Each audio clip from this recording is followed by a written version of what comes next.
Thank y'all so much for your support. You have no idea how much it means to my family and I. I wish I could get out and shake everyone's hands, but unfortunately I'm still working and running the city full time.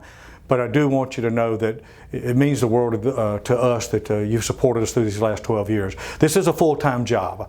I am a full-time mayor. We are a $50 million company, 500 full and part-time employees. And anyone that tells you it's not is pulling your leg. And they should probably be disqualified from the race for just thinking they could run this city part-time.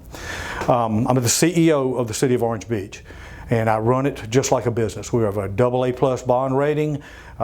We're going to be debt-free essentially, or are debt-free right now, but the next year or so we'll finish out the small amount that we still owe. We have a tremendous cash reserve put back for emergencies and for capital asset purchases. We have seen unprecedented growth, and we understand that, and we're trying to manage it the best we can. We're trying to manage it, but we're also bound by Alabama state law because people have rights to build. We can guarantee you, though, in the 12 years I've been mayor and 8 years with this current council, we've never upzoned a piece of property to increase the density, increase the number of rooftops, increase the number of people or cars. We have always went by the zoning ordinances in every step of the way. We believe in the sanctity of neighborhoods and protecting them. We do limit density in those neighborhoods. We've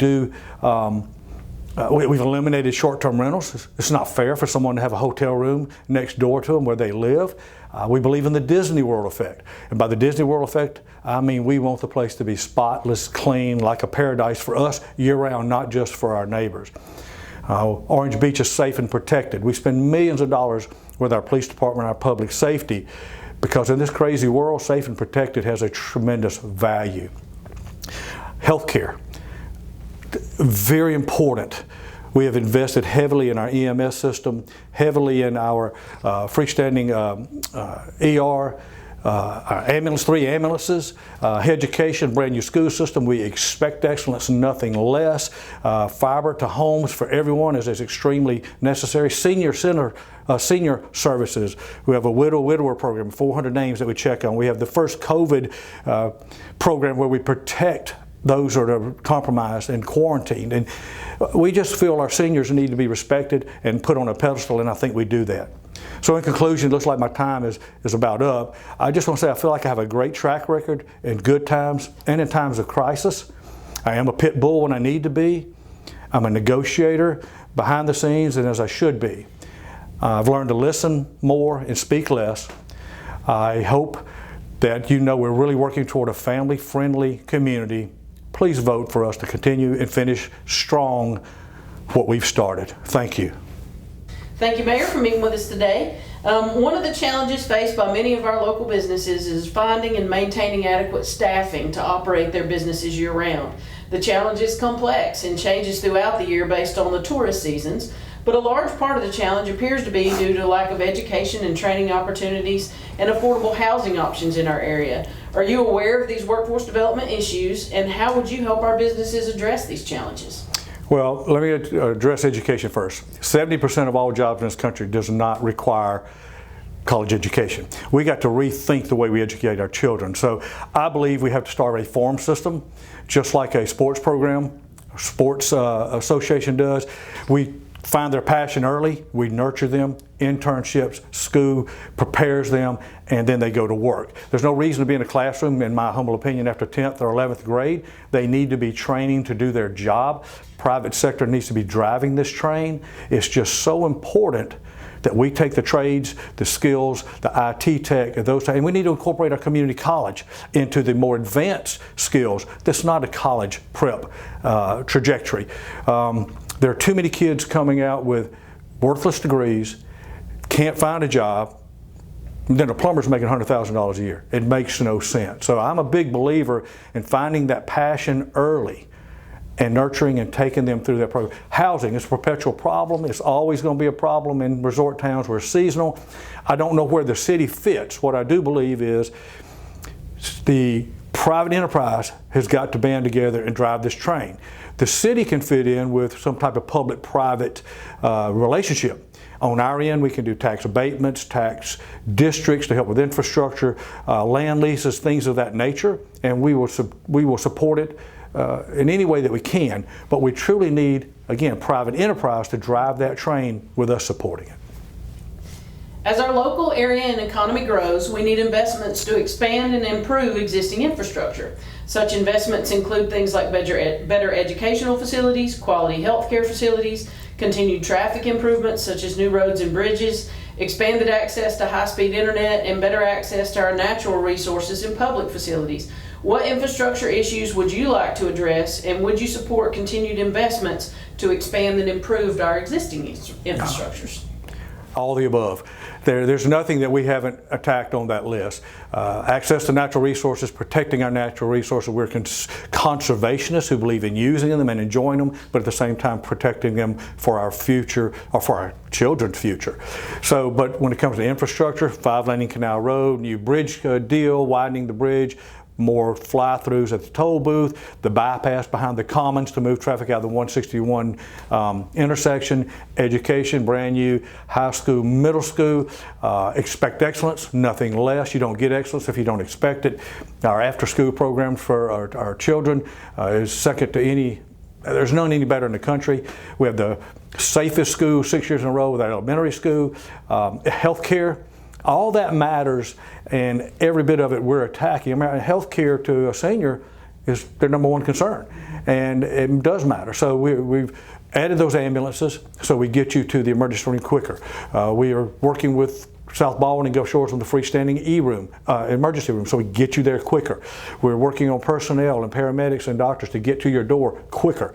All of that matters to us, and we won't let up. So I think y'all know we're making tremendous progress in all those categories. Large events that are hosted in our area attract hundreds of thousands of visitors and help stimulate our local businesses throughout the year. Such large events have been proven to benefit our local economy, but must also be balanced with the local quality of life issues. Do you have a position on the concerns with our area hosting such events that attract such large crowds to our city, and what might you do to express or to address citizens' concerns? Well, we vet events based on what do they bring to our community and how do they affect our brand, and our brand is family friendly. We will not prostitute our brand just to bring bucks to Orange Beach. Example, we will not be an MTV spring break center. That brings money. But we've worked hard for 5 years to turn those kids away, turn that type of event away, and it has been so beneficial because we are now the place that families want to come because they know we're not going to put up with that type of nonsense.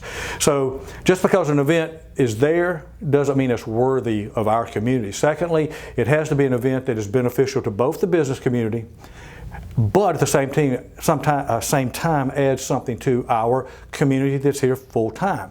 We don't want a 4 or 5 day event running where it creates chaos and our folks that live here have to go hide in their house till it's over with.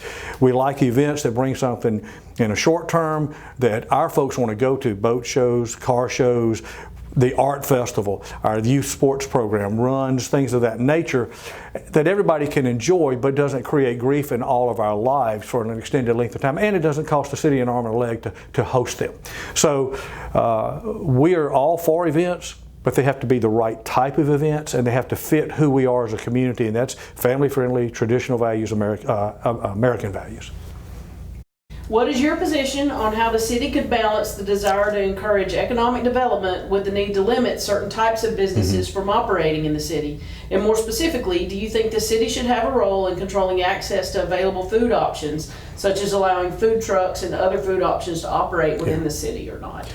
Well, from an economic development perspective, I think good companies move where their people will be happy. For economic development for us, we believe it's important that we provide the environment where good people will thrive, such as fiber we're putting in every home, which benefits everybody of every age. Safe, clean environment, healthcare, all the things I've talked about. By us just doing what we do and being the best that we can be, we will have the right economic development because those kind of businesses will do right by the people they bring here. We want high-paying jobs, quality jobs, long-lasting jobs, and they come to where that environment is created for their people can thrive. And I think Orange Beach is that place, and I think eventually we'll have to beat those businesses off with a stick. As far as food trucks and that type of thing, the food trucks per se is not an issue for us. We support our brick and mortar restaurants. We wouldn't want a Pensacola food truck, a Mobile food truck to come in and steal dollars away or take them out of town. There's public safety issues with food trucks or other type of vendors that are unregulated. They just can't pull up anywhere in town, and it's just not food trucks. It could be t-shirt sales, anything you might see in most resort towns. That's not who we are. We're going to keep our air of prosperity. We're going to keep our clean, friendly town. We're not going to turn into a bazaar. I feel strongly. Another example for us is, and not to take a moral high ground because we did this, but because we felt like it added to the air of prosperity and who we are.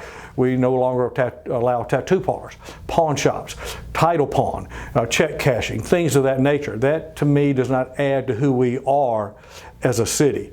And there will be some that will question that, but I think it has proven that we're the kind of town you want to drive into and people say, wow, look at this. This is unique. This is Mayberry at the beach, and we want to be the Mayberry in the future when people say, wow, wish we were Orange Beach, or that was Orange Beach. So I think that's where we're going with our decisions.